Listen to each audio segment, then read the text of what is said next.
한 주간의 삶을 또 지난 상반기를 이렇게 되돌아보면 오늘 맥주 감사 주일로 지키는 우리 마음속에 여러 가지 생각이 있을 수 있겠지만 역시 단 한 가지는 감사인 줄 믿습니다. 감사라는 단어가 은혜라는 단어하고 같다고 그랬습니다. 그래서 감사가 있으면 그 삶의 자리에 은혜가 넘치는 거고요. 그 은혜가 넘치면 감사할 수밖에 없습니다. 그래서 상반기 신실한 하나님의 사랑으로 인도하셨으니까 감사한 거죠. 그리고 하반기에도 여전히 변함없는 하나님의 사랑이 우리 함께할 것을 우리가 믿고 미리 감사하면서 하나님 앞에 찬양으로 영광 돌려야 되는데 찬양대 찬양과 더불어 우리는 박수로 하나님 앞에 다시 한번 영광이 박수 한번 올려드리시겠습니다. 감사합니다. 여러분 믿음대로 하반기에는 아프지도 말고 병들지도 말고 감사 넘치는 은혜의 하반기 될 줄 분명히 주의 이름으로 믿고 축복합니다. 할렐루야. 지난주 말씀을 잠깐 더듬어서 생각을 해보면 심령이 가난한 자는 복이 있나니 어떻게 해요? 어떤 복을요? 천국이 그들의 것이다 라고 예수님께 말씀하셨는데 정말 그대로 심령이 가난해지니까 성령에 사로잡히니까 그들이 삶의 자리에 보여지는 모습이 천국이 있다면 이런 곳이겠구나 라고 그들이 고백하는 그런 모습들이 있게 되어졌습니다. 어렵고 힘든 상황 속에서 교회 시작 본질이 하나님 말씀을 전하는 곳이고 하나님의 말씀을 전하는 자들이고 부활의 증인으로 살아가는 자들이고 예수 그리스도의 이름에 그 이름의 능력이 힘이 있어서 표적과 기사가 나타나는 공동체, 이 공동체가 교회였다는 거예요. 근데 그 교회를 들여다보니까 그들이 심령이 가난해지니까 천국이 보인 겁니다. 천국을 누렸다고 할 수도 있고 맛보았다고 할 수 있고 그들의 삶의 모습 속에 변화된 삶의 모습 속에서 그들이 오늘 같으면 정말 이런 것이 천국이겠구나라고 할 수 있었던 예루살렘 초대교회 모습들, 그 모습들을 지난주에 이렇게 들여다봤다고요.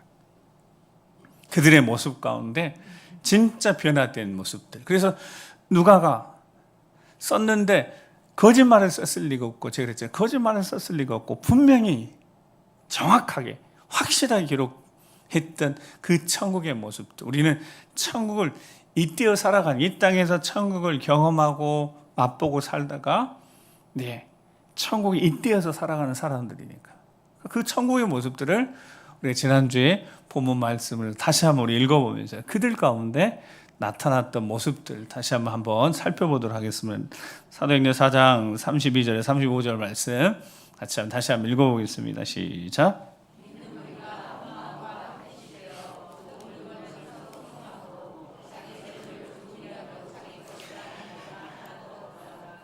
사도들이 큰 권능으로 주 예수의 부활을 증언하니 무리가 큰 은혜를 받아 그 중에 가난한 사람이 없으니 이는 밭과 집이 있는 자는 팔아 그 판 것의 값을 가져다가 사도들의 발 앞에 두매 그들이 각 사람 필요를 따라 나누어 줌이라. 아멘. 믿는 무리가 한마음 한뜻 되어져서요. 모든 물건을 어떻게 해요? 서로 통용하고 자기 것, 여러분 자기 재물 노력하고 애써서 얻은 자기 재물들을 조금이라도 자기 것을 하는 자가 하나도 없었다고요. 여러분 지난주 우리 생각해보면 정말 하나도 없었으니까 하나도 없었겠죠.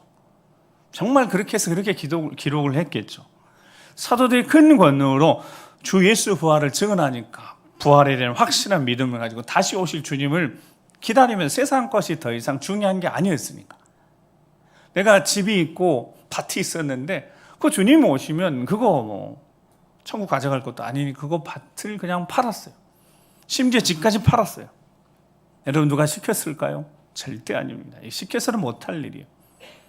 그래서 그들 가운데 가난한 사람이 없었다고. 그들 가운데 가난한 사람이 없었다고 기록하고 있습니다. 가난이라는 거, 인생에 있어서 가난이라는 거, 인류의 역사 속에 가난은 항상 있었으니까요. 특별히 성경의 가난이라고 했을 때 이게 절대적 빈곤 이런 의미거든요. 그러니까 누군가의 도움을 받지 않으면 안 되는, 상대적으로 빈곤이 아니라 내가 다른 사람보다 조금 가난해, 그게 아니라 그냥 절대적으로 가난한 사람들. 교회는, 그 당시 교회는 그런 사람이 없었다는 거예요. 그게 어떻게 가능했다고요? 하늘에서 뭔가 떨어져서 그런 게 아니라 그 안에 성도들이 자기의 것, 내 것으로 하지 않은 그것을 갖다가 사도들이 발 앞에 뒀습니다. 그것을 가지고 나눈 겁니다. 여러분, 이러니까 이 정도는 천국이라 할 수 있는 거죠. 예수님이 말씀하셨던 심령이, 마음이, 정말 심령이 가난해졌을 때 그들이 천국을 보고 소유하고 누리게 될 것이라 말씀하셨는데, 정말 천국이 이루어졌다는 거예요. 이 아름다운 공동체를 만들어 가는데 그들이 어떤 노력을 하고 공부를 하고 어떻게 나눠야 될 것이 다른 일은 공부를 하지는 않았어요.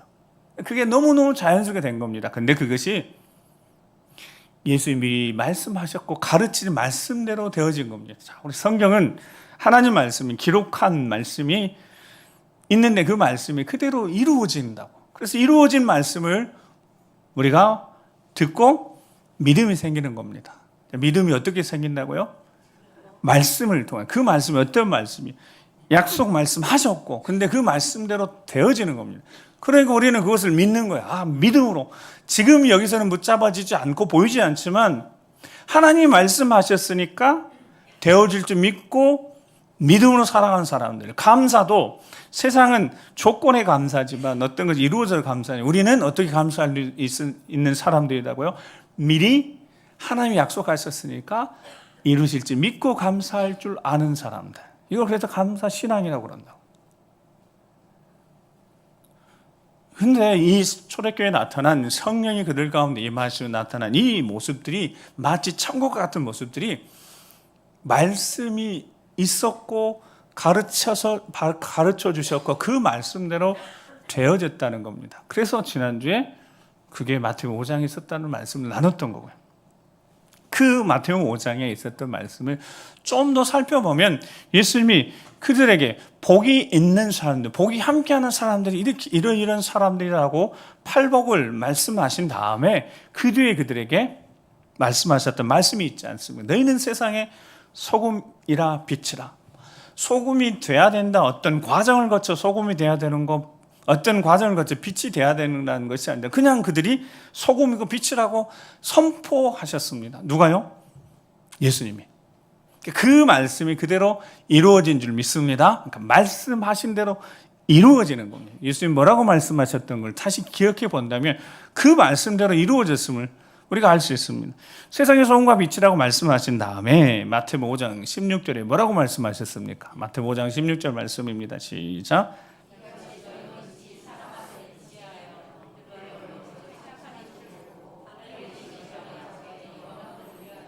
아멘. 자, 이 말씀을 자세히 한번 들여다보면요, 너희 착한 행실을 보이라라는 의미인 거죠. 그래서 그들로 빛을 모르고 길을 모르고 소금, 인생의 진정한 의미를 모르는 그들에게 소금과 빛이 되어서 그런 삶을 살아서 착한 행실을 어떻게 해요? 세상 가운데 보여줘서 하나님을 믿고 예수를 따르는 자들의 삶이 이러이러한 삶이니까 이렇게 하나님 앞에 영광 돌리게 하라고 그들에게 비전을 주셨다고, 사명을 주셨다고. 너희는 세상의 소금과 빛이다, 이렇게 말씀하셨다고. 그러니까 제자들이 그들의 삶이 이제는 착한 행실을 드러내는 삶을 살아야 합니다. 여러분들은 착한 사람들입니까? 옆 사람에게 물어보세요. 당신 착한 사람이니까 물어보십시오. 뭐라고 대답하는지. 여러분, 열매가 곧 나무가 어떤지를 보여주는 거잖아요. 그래서 뭐로 나무를 안다고요?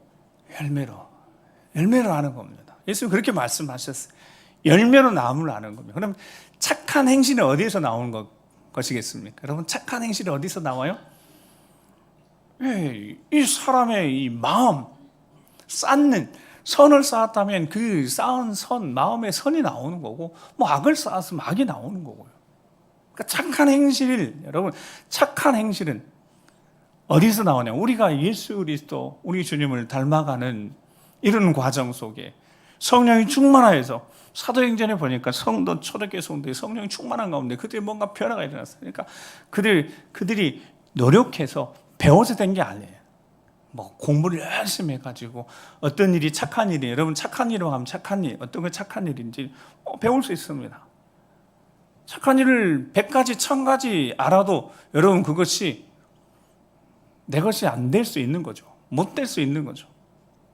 근데 착한 행실을 보여주는 삶, 이게 비전이에요. 이제 제자들은 처음부터 예수님과 함께 3년 동안 지내고 이제 그들의 삶의 자리에 사도행전까지 우리가 온 모습을 보면 그들은 어떻게든 착한 행실을, 착한 사람이 되어져서, 선한 사람이 되어져서 선한 행실을 드러내고 살아야 합니다. 그래서 어떻게 해요? 하나님께 영광을 돌리는 삶을 살아야 되는 거예요. 이게 이제 제자들에게 주신 예수님의 비전, 가르침이었습니다. 그러니까 그 말씀이 마음에 새겨져 있었겠죠. 근데요, 재미난 것은 그 뒤에 이제, 그러면 세상의 소금과 빛으로 살아가고 착한 행실을 드러내야 될 그들에게, 그래서 하나님 앞에 영광 돌리는 삶을 살아가야 되는 이들에게 어떻게 살아가는 것이 하나님께 영광 돌리는 삶인지를 이제 그대 6장에서 예수님 계속 말씀하시거든요. 네, 들어보세요. 자, 구제에 대한 이야기를 하시면 예수님이 그렇게 이야기를 하십니다. 구제할 때 사람에게 보이려고 하지 말고 오른손이 하는 것을 왼손이 모르게 하고 내 구제함을 은밀하게 하라, 이렇게 말씀합니다. 은밀한 중에 보시는 하나님이 갚으실 것이다. 기도할 때 다른 사람들이 막 보이려고 길에서나 시장에서나 막 드러내고 손 들고 기도하는데 너희는 그렇게 기도하지 말고 골방 들어가서 문을 닫고 은밀히 기도하라. 은밀한 중에 보시는 하나님이 갚으시리라. 금식할 때 사람들은 나 금식해라고 초췌한 모습으로 다니는데 너희는 그렇게 하지 말고 세수도 하고 옷도 잘 갈아입고 머리도 잘 단장하고 깨끗하게. 그래서 금식도 뭔가 마음속에 간절함이 있어 금식하는 것도 은밀하게 해라. 은밀한 중에 보신 하나님이 갚으시리라, 이렇게 말씀하셨어요. 자, 착한 행실을 어떻게 해야 된다고요? 제가 뭐라고 그랬어요? 드러내 보여야 된다고 그랬잖아요. 내가 착한 일 하고 선한 일 하고 그렇게 행하는 거. 그래서 하나님 앞에 영광 돌리는 삶을 살라고 하신 다음에 바로 하신 말씀이, 그러면 구제할 때, 여러분 구제할 때 어떻게 해야 돼요? 아, 내가 구제하는구나. 내가 선행을 하는 거 드러내놓고 해야죠. 네, 예수님이 뭐라고 하셨다고요? 사람들에게 보이려고 하지 말고 은밀히 하라는 거예요. 기도도 그렇게 하라는 거예요. 여러분, 뭔가 이상하잖아요. 착한 행실을 드러내놓고 해야 되는데, 내가 구제하는 일들, 누군가를 기도하는 일, 나 너를 위해서 기도하고 있어. 하루에 몇 번씩 기도하고 있어. 막 기도하는 거 강조해 주면서 나 너를 위해 기도하고 있어. 금식하는 것도 알려야 될 거 아니에요. 세상 사람들이 지켜봤을 때 교회가 금식도 하면서 섬기고 남을 위해 기도도 해주고 구제도 하면서 착한 일들을 막 교회가 하는 일들을 드러내 보여야 될 거 아니에요. 그래야 착한 행실이 드러날 거 아니에요. 근데 예수님이 뭐라고 하신다고요? 은밀하게 모르게 이렇게 말씀. 근데 은밀하게 하라는 그 자체보다 더 중요한 게 뒤에 예수님 하셨던 말씀이세요. 뒤에 뭐라고 하셨다고요? 은밀한 중에 보시는 하나님이 갚으시리라. 아멘. 따라서 한번 해보실까요? 은밀한 중에 보시는 하나님께서 갚으시리라. 아멘. 자, 이게 무슨 말씀이겠습니까? 아니, 착한 행실을 드러내 보여서 하나님 앞에 영광 돌리게 하시라고 말씀하신 예수님이 그 말씀 연장선에서는 은밀하게 하라는 거예요. 모르게, 조용히. 근데 뒤에 뭐라고 하셨다고요? 은밀한 중에 보시고 아시는 하나님 아버지가 갚으실 것이다. 되돌려 주실 것이다. 결론이 뭐겠어요? 착한 행실, 이거는 우리가 드러내는 게 아니에요. 우리가 막 자랑하면 우리가 이게 드러낼 것이 아니다는 거예요. 그러면 누구의 영광이 나타나요? 내 영광이 나타나죠. 내가 기도했고 내가 구제했고, 내가 헌신했고, 내가 이만큼 했고, 내가 이렇게 헌신했고. 여러분, 누구 영광이 나타나요? 자기 영광이 드러나는 겁니다. 하나님 그렇게 말씀하시는 거예요. 내 영광, 하나님의 영광이 드러나야 되니까. 하나님이 드러나게 하실 때가 되면 드러나게 하실 것이다라는 말씀이에요. 그 일들이 하나님 영광 받을 일이라면 그거 은밀히 행한 일이지만, 아무도 모르게 조용히 한 일이지만 그거 하나님이요 다 드러나게 하시는 거예요. 이제 부목사 하면서, 처음 부목사 하면서 한 권사님 만났습니다. 의사 선생님입니다. 소아과 의사 선생님. 저를 붙들고 한 번 그런 이야기를 해주시더라고요.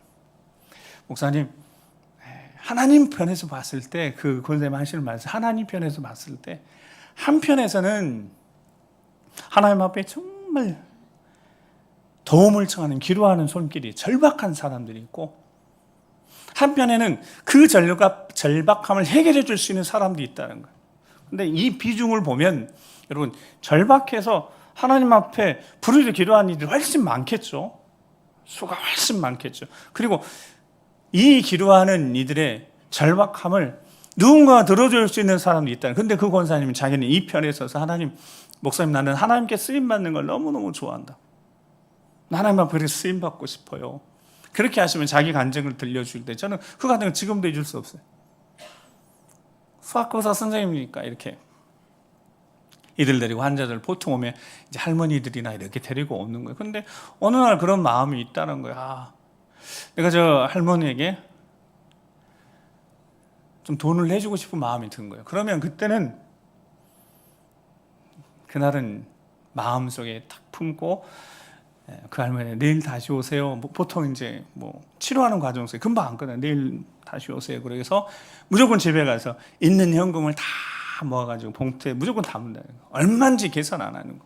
그래서 다음 날이나 그 다음 날 오시면 봉투 드리는 겁니다. 그러면 이제 놀라시는 거예요. 이게 뭡니까 선생님, 뭐예요? 그냥 하나님 주신 거예요 라고 하고 상황이 다 종료됐어요. 근데 나중에 들려온다는 거다. 나중에 들려오는 거예요. 딸이 이혼해서 힘든데 집사가 계속 밀렸는데 석 달째 집사에 딱 맞게 이제 그 봉투에 들어있었던 거예요. 돈이 얼마인지도 생각도 안 하고 그냥 주면서 하나님이 주신 거라고, 하나님 주신 거라고. 그런 이야기 하면서 저한테 그러더라고. 나 그렇게 하나님 앞에 쓰임받는 삶을 살고 싶다고. 언젠가 하나님이 이쪽에서 부르짖고 간구하며 어려운 형편의 사람들이 기도하고 있는데, 하나님이, 여러분, 하늘에서 하나님이 정말 돈 봉투 떨어질 수도 있죠. 가끔 그렇게 기도하면 여러분 혹시 돈 봉투 떨어진 적 없었습니까? 하나님 그렇게 하실 수 있으실 것 같아요. 근데 하나님 그렇게 하지 않으시잖아요. 누군가를 들어 쓰시잖아요. 누군가의 손길을 사용하실 거 아니에요. 근데 그 권사님, 목사님, 나는 그렇게 쓰임받는 게 너무너무 좋아요. 하나님이 하셨다고. 찾아와서 그 나한테 인사하지 말라고. 나한테 인사하지 마시라고. 나는 그저 하나님 주신 마음에 감동해서 하는 것 뿐이라고. 그렇게 하시더라고요. 아버지가, 그 권사님 아버지가 목사님이셨어요. 그러니까 신실하게 믿음으로 살아. 자기 영광 드리려 한 게 아니에요. 구제할 때 하나님이 은밀하게 하라는 거예요. 모르게 괜찮다는 거예요. 그것이 드러날 것 같으면 드러나서 하나님의 영광이 드러나는 거죠. 여러분, 그분의 영광이 드러나는 게 아니잖아요. 하나님의 영광이 드러나잖아요. 잠언 19장 17절 말씀에 보면, 가난한 자를 불쌍히 여기는 것은 여호와께 구워드리는 것이니 그의 선행을 그에게 갚아주시리라 라는 말씀이 있습니다. 성경의 중요한 흐름 정신 중에 하나는 가난한 자, 아까 가난한 자가 제가 뭐라고 이 사람은 기본적으로 절대적 빈곤계층이라고요. 상대적으로 다른 사람과 비교해 내가 가난하다는 사람이 아니라 절대적으로 도움이 필요한 자들, 그들에 대해서는 하나님이 주목하고 계시는 거예요. 하나님이 그들이 가난한 자들의 기도, 그 신원, 홀로 된 여인들, 고아들, 그들의 기도에 하나님 귀 기울이십니다. 하나님 돕고 도와주고 싶으신 거예요. 여러분, 당연히 하나님이 돈 봉투를 하늘에서 보내실 수도 있습니다. 그런데 하나님 그렇게 하실 이유가 없잖아요. 왜요? 하나님 은혜를 깨닫고 하나님 주신 복을 받고 살아가고 누리고 살아가는 누군가가 있잖아요. 그렇게 쓰임 받고 싶어서 기다리는 사람도 있잖아요. 그럼 하나님이 마음에 놓고 하실 거 아닙니까? 그 권사님 그거 쓰임 받고 싶어서. 제가 그때 처음 부목사하면서 제가 참 마음속에 좀 간직해 놨어요. 그래서 저도 할 수만 있으면 어려운 형편에도 그렇게 하나님 앞에 그렇게 쓰임 받고 싶어서 노력했었던 시간들이 저한테는 있어서 그렇게 쓰임 받으면 너무너무 행복하거든요. 그럴 때 하나님의 영광이 드러나나? 내 영광 드러나지 않습니다. 내 영광 드러날 리가 없죠. 내 것도 아닌 것 같다. 그냥 하나님 주신 건 내가 그냥 사용한 것 뿐인데요. 내가 그냥 나한테 머물러 있던 거, 잠시 있던 거, 그분에게 흘러간 것 뿐인데, 그게 플로잉입니다. 흘러가는 거. 예수님이 세상의 소금과 빛이라고 말씀하시면서 착한 행실을 드러내 하나님의 영광을 돌리는 삶이 너희 비전이고 삶의 목적이고 그렇게 살아야 된다고 말씀하셨는데 성령이 그들 가운데 임하시니까요. 그들이 정말 변화된 겁니다. 가난한 사람이 있으니까 자신의 밭이 있는 거예요. 집이 있는 거예요. 그거를 파는 거예요, 여러분. 그리고 사도들 발 앞에 두는 겁니다. 맡기는 거예요. 하나님 앞에 드렸던 겁니다. 그렇게 해서 가난한 사람이 없었던 것이지 다른 방법이 없었어요. 이게 천국이었다는 거예요. 여러분, 오늘날 교회들이 이런 모습으로 과연 다시 돌아갈 수 있겠습니까? 쉽지 않습니다. 정말 쉽지 않습니다. 예수님이 말씀하신 대로 되어진 겁니다. 그렇게 구제를 하고 기도하고 흠식하는데 은밀히 하라는 이유가 있었대요. 하나님의 영광이 드러나야 되니까.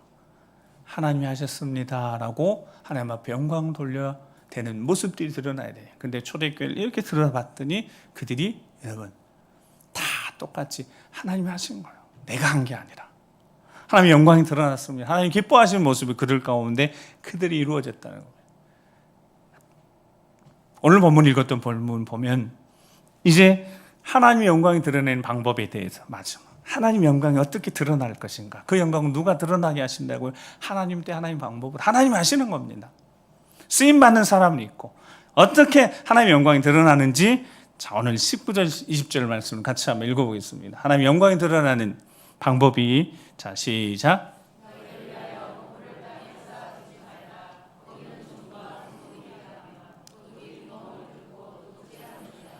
오직 너희를 위하여 보물을 하늘에 쌓아두라. 거기는 좀이나 동록이 해하지 못하며 도둑이 구멍을 뚫지도 못하고 도둑질도 못하느니라. 아멘. 예수님의 가르침이라고 그랬습니다. 그 예수님의 가르침이 이루어졌다고 그랬습니다. 말씀하신 대로 이루어졌다고 그랬습니다. 어떻게 이루어졌는지 보니까 19절에 보물을 어디에 쌓아두지 말라고요? 땅에 쌓아두지 말라. 쌓기를 그만두라는 뜻입니다. 여러분, 모든 인간들은 다 기본적으로 내 것, 당연히 내가 소유한 것 소중하게 생각합니다.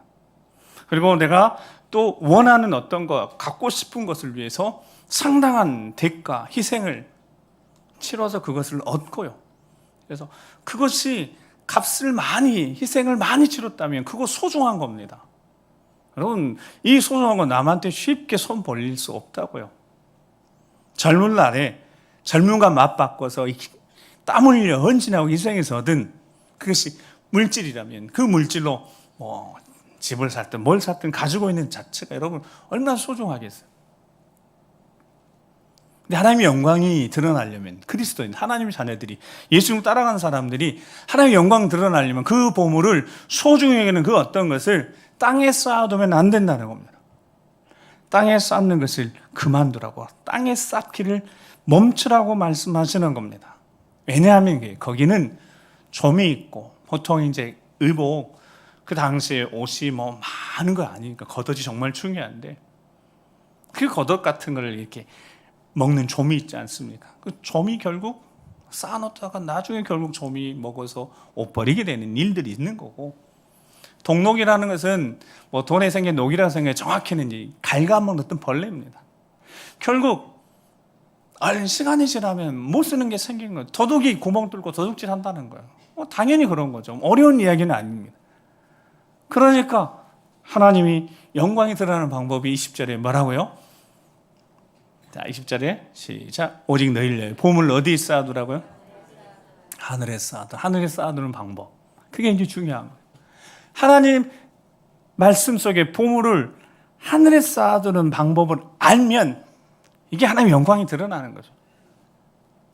보물을 어떻게 하늘에 쌓아둘까요? 어떻게 하면 보물을 하늘에 쌓아둘 수 있겠습니까? 누가복음 12장에 보면 한 젊은이가 예수님 찾아왔어요. 그래서 그 젊은이가 뭐라고 이야기를 하냐면 예수님, 내 형에게 좀 명해서 유산을 좀 나눠달라고 해주세요라고 부탁을 합니다. 그러니까 이제 장자, 차자 있잖아요. 그러니까 장자는 2배 받잖아요. 그러니까 이 차자가 좀 억울한 거예요. 자기보다 엄청 많이 받은 형을. 그래서 예수님 찾아와서 그렇게 부탁한 겁니다. 예수님이 형에게 좀 명해서 유산을 좀 더 나한테 좀 더 달라고 좀 해주세요 라고 이렇게 이야기를 하는 거예요. 자, 이게 사건이라고, 이야기가 아니라 사건. 이런 일이 있었던 거예요. 여러분, 이런 일은 얼마나 있을 수 있는 일이잖아요. 그때 예수님이 하셨던 말씀이요, 삼가 모든 탐심을 물리치라 그랬습니다. 탐심이라는 거예요. 탐심이라는 거예요. 그 물리치라는 거예요. 사람의 생명이 그 소에 넉넉한 데 있지 아니하리라 그랬어요. 그리고 어리석은 부자 이야기를 들려줍니다. 이제 여기는 이야기. 한 부자가 밭에 소출이 많아요. 자기 창고가 있어요. 거기에다 창고 가득 차 있어요. 근데 이번에 풍년이 들어가 소출이 엄청 많아서 곡식. 그러니까 창고가 부족한 거예요. 그러니까 안 되겠다. 기존 창고를 부수고 더 큰 거를 지어야 되겠다. 거기다가 가득 채워야겠다. 그리고 자기가 그래요. 내가 내 영혼에게 자기 자신한테 이야기하면서, 야 영혼아, 여러 해 쓸 물건을 이렇게 많이 쌓아두었으니 평안히 쉬고 먹고 마시고 즐거워하자, 이렇게 한다는 거예요. 이게 뭐 특별히 잘못됐을까 싶은 생각이 들어요. 아니, 자기가 열심히, 땅도 그래 열심히 노력하고 애써서 수고했어요. 곡식이 챙겨서 당연히 창고에 넣어야죠. 쌓아두어야죠.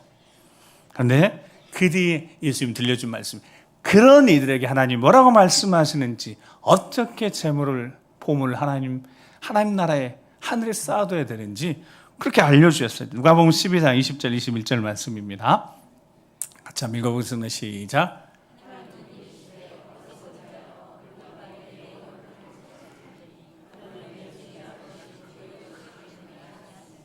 자기를 위하여 재물을 쌓아두고 하나님께 대하여 부여하지 못한 자가 이와 같으니라. 아멘. 자, 21절에 자기를 위해서 그 부자는 재물을 쌓아두었잖아요. 근데 하나님에 대하여 부여하지 못한 자를 어떻게 하신다고? 오늘 밤 내 영혼을 도로 찾아갈 것이다. 그러면 그 쌓아둔 건 누구 것이 될 것인가? 예수님이 그렇게 질문하시면서 제자들에게 가르쳐 주셨습니다. 오늘 밤 그의 영혼을 도로 찾을 것이다. 도로 빼앗아 가실 것이다. 이게 지불했어야 되는 거. 지불했어야 되는데 그거 시간이 지난 다음에 지불하도록 되어 있는 걸 당장 요구하셔서 그 요구를 해결 못하니까 기회를 뺏어간다는 뜻입니다. 그러니까 지금 자기는 많은 것 다 쌓아놨는데, 창고에 가득 쌓아놨는데 하나님이 영혼을 데려가시면 그게 누구의 것이 될 것이라고 말씀하시면서 뭐 하는 자가 되라고요? 하나님께 대하여 부요한 자가 되라라고 말씀합니다. 사랑하는 성도 여러분, 하늘에 보물을 쌓는 방법은 하나님께 부요하면 됩니다. 그게 무슨 의미냐면, 여러분 인생에 가장 중요한 거, 보물이라 생각한 거, 여러분 무엇이 있습니까? 혹시 자녀들이 보물이라고 생각하십니까? 그 생각은 빨리 접으시는 게 신상이 좋습니다. 네. 자녀들은 절대 보물이 될 수 없습니다. 네. 네. 깨달은 자는 웃는 것 같습니다. 절대 자녀들은 보물 될 수 없습니다. 우리 인생에 보물이 있을 수 있어요. 여러분 가장 중요한 거, 아무리 생각해도 목숨인 것 같습니다. 그렇죠? 목숨보다 중요한 거 없어요. 시간. 목숨, 시간 같은 의미. 여러분, 우리 인생의 보물 가장 중요한 게 하나님이 이 땅에 허락하신 목숨과 시간이라면 그거 얼마나 소중한 겁니까? 근데 그 소중한 것을 하나님께 부여한 자가 되라고 말씀하시는데, 여기서 부여하다는 말이 무슨 말이냐면 충분히 드리다라는 뜻이에요. 여기서 충분히 드리라는 뜻은 기준이, 주체가 내가 아닙니다. 즉 내가 이만큼 기도하고 내가 예비하고 내가 하나님 앞에 이만큼 내 시간 드리고 내 물질 드리고 내 것을 드린다고 충분하겠지, 그게 아니다는 뜻이에요. 내 기준에 충분한 게 아닙니다. 필요한 자에게 충분해야 되는. 그러니까 초대교회 성도들이, 여러분 집을 왜 팔아요? 밭이 있는데 밭을 왜 팔아요? 팔 이유가 없죠. 내가 집이 있고 밭이 있으면 내 얼마만 주면 되는 겁니다. 아니 얼마만 주면 되죠. 굳이 집까지 밭까지 왜 팔아요? 근데 그들이 집이 있고 밭이 있는 일이 보이기 시작해서, 뭐가 보였어요? 절대적으로 가난한 이들이 보였던 겁니다. 계속 몰려든 사람들이, 가난한 사람들, 힘든 사람들이 보였던 겁니다. 그래서 그들이 그들의 필요를 채우기 위해서 내 편에서 충분할 수 있는 금액이 예를 들어 있다면 집을 팔 이유도 없고 밭을 팔 이유도 없는데, 그들의 형편을 생각하고 충분하게 섬기고 싶으니까 내 것을 팔고 내 것을 희생했다는 겁니다. 이게 하늘의 보물을 쌓아놓는 비결이라는 겁니다. 사랑하는 성도 여러분, 하나님께 부여한 자가 되어야 합니다. 하나님 편에서 봤을 때 충분하다. 여러분의 시간, 하나님 앞에 드리는 시간, 하나님이 충분히 만족하실까요? 여러분들이 하나님 앞에 맥주 감사주일 지키면서 예물 준비하셨을 겁니다. 여러분 그거 준비해서 드리는데 하나님 편에서 봤을 때 충분하실까요? 내 편에서는 충분 그 이상일 수도 있겠지만, 하나님께 부여한 자는 자신의 소중한 생명 물질, 인생을 사용하는데 하나님 우리에게 말씀을, 하나님께 부여한 자가 되라고. 초대교회가 천국을 이루면서 행복한 공동체, 아름다운 공동체가 될 수 있었던 비결은 그들이 그 지혜를 깨달았기 때문에 그랬습니다. 하나님께 부여한 자가 됐기 때문에 드려도 죄송한 마음, 주일 예배 드리고 수요예배, 금요, 특별히 금요 11시에 드리는 요한디시 기도회는 저 개인적으로 그런 마음을 가지고 시작한 겁니다. 어떤 목사님이 저한테 전화 왔어요. 그 11시쯤에 제가 이제 폰으로 전화 못 받고 전화 드릴게요. 통화했습니다. 그래서 금요일 오전에 무슨 예배 있어요? 아니요, 우리 이렇게 기도회 있습니다. 그러면 저녁 기도회를 그러면 낮으로 옮기신 거예요? 아니요, 낮에도 하고 저녁에도 합니다. 그래서 목사님이 깜짝 놀라는 거예요. 하나님 앞에 부여해지고 싶었던 겁니다. 조금 더 하나님 앞에 더 시간을 드리고 싶었던 겁니다. 충분하지 않아요. 우리 너무너무 잘 알고 있습니다. 우리 자신을 물어보면 충분히 우리 알 수 있습니다. 내 자신의 신앙생활이 하나님께 정말 부요한지, 충분한 건지. 하나님 편에서 보면 아버지이시니까 다 이해하고 용납하실 것 같으신가요? 네, 우리 주님은 십자가를 통하여 보여주셨습니다. 다 주셨으니까요. 주님이 우리에게 요구하신다면, 제가 그랬잖아요. 십자가 요구하면 다 드려야 되는 것이 당연한 일 아니겠습니까? 이번 한 주간 여러분의 삶의 자리를 주의 이름으로 축복합니다. 하나님 앞에 부여할 수 있길 바랍니다. 예배하는 데 있어서 하나님 앞에 부여하고, 기도하는 데 하나님 앞에 부여할 수 있길 바랍니다. 그리고 내 시간인데 그 시간을 누군가에게 부여해서 그들을 위해 기도하고, 환을 위해서 기도하고, 병자를 위해서 기도하고, 어려운 이들을 위해서 기도하고, 내 시간인데 내가 사용해야 되는 그 시간을 그들을 위해 사용할 때 그게 하나님께 부여한 겁니다. 하나님께 부여한 자를 결코 그냥 주지 않으십니다. 은밀히 행해서도 어떻게요? 다 아시고 다 보시고 은밀히 살피시는, 모든 걸 아시는 하나님께서 갚아주실 줄 믿습니다. 그 갚아주시는 건 여러분 인생 간증입니다. 인생 가운데 하나님이 갚아주시는 놀라운 간증이 넘쳐나기를 주의 이름으로 축복합니다. 기도하시겠습니다. 우리 함께 기도하시면서 우리 자신한테 스스로 질문하면서 기도한 시간 갖겠습니다. 정말 충분한 것인지, 하나님 앞에 정말 부유하게 제대로 신앙생활을 하고 있는 것인지, 정말 하나님께 부유한 모습 신앙생활하고 있는 건지, 십자가를 통하여서 우리에게 보여주신 하나님의 사랑, 친히 그 사랑을 몸소 보여준 예수 그리스도, 우리 주님 앞에 정말 우리가 부유한 건지, 아니면 인색하며 너무 인색하고 내 삶의 자리, 예배의 자리, 기도의 자리가 점점점 쪼그라들고 줄어들면서도 아무렇지 않는 듯 신앙생활하고 있는 것은 아닌지, 우리 주님이 오늘 우리에게 물으십니다. 십자가를 통하여서, 그 십자가를 통하여 우리에게 물으실 때 과연 우리가 충분한 것인지, 그렇지 못하다면 아버지 결단내게 하시고 살아내게 하시고 제대로 살아내서 우리 예수를 존귀케 하는 삶을 살고 정말 하나님 영광 드러내는 삶을 살아가는 우리 모두가 되어져서 승리하고 하나님 영광 가득한, 하나님이 갚아주시는 간증이 넘치는 삶을 살아갈 수 있도록 주여 도와주시라고 주여 한번 우리 기도하겠습니다. 주여,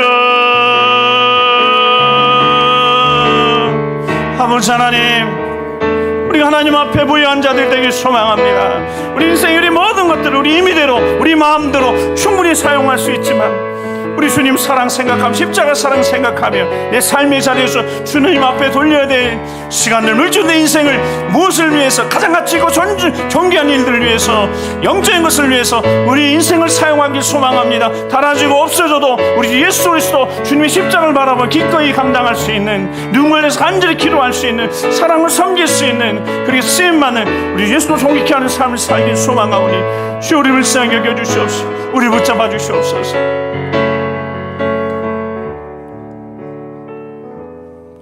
그러신 아버지 하나님 감사합니다. 우리를 살려주셔서 감사합니다. 우리를 하나님 자녀 삼아주셔서 감사합니다. 구하는 거 다 들어주시고 미처 구하지 못한 것도 다 하시고 채워주셔서 감사합니다. 모든 것이 하나님의 은혜입니다. 하나님이 하셨습니다. 세월이 기력이 쌓여 연약해지는 우리지만 세임 주셔서 이 예배 자리에 있게 하시면 감사합니다. 우리 자녀들 하나님 손에 맡겨드려서 아버지 그 길이 형통케 하시면 감사합니다. 이렇게 하나님의 사랑 은혜를 받고 살아가면서 과연 하나님 앞에 부요했는지 스스로 묻고 이번 한 주간 삶의 자리, 다시 한번 예배의 자리, 기도의 자리, 우리 하나님 아버지 앞에 영광 돌리며 부요케 한 자가 되길 소망하오니, 부요한 자가 되길 소망하오니, 그렇게 살아갈 때 하나님께서 은밀히 보시고 아시는, 하나님께서 갚아주시는 기덕의 응답이 넘쳐나 우리 삶이 되도록 축복하여 주시옵소서. 함께 해주실 것을 믿고 감사드리며 존귀하신 우리 구주 예수 그리스도의 이름으로 축복하며 기도드립니다. 아멘.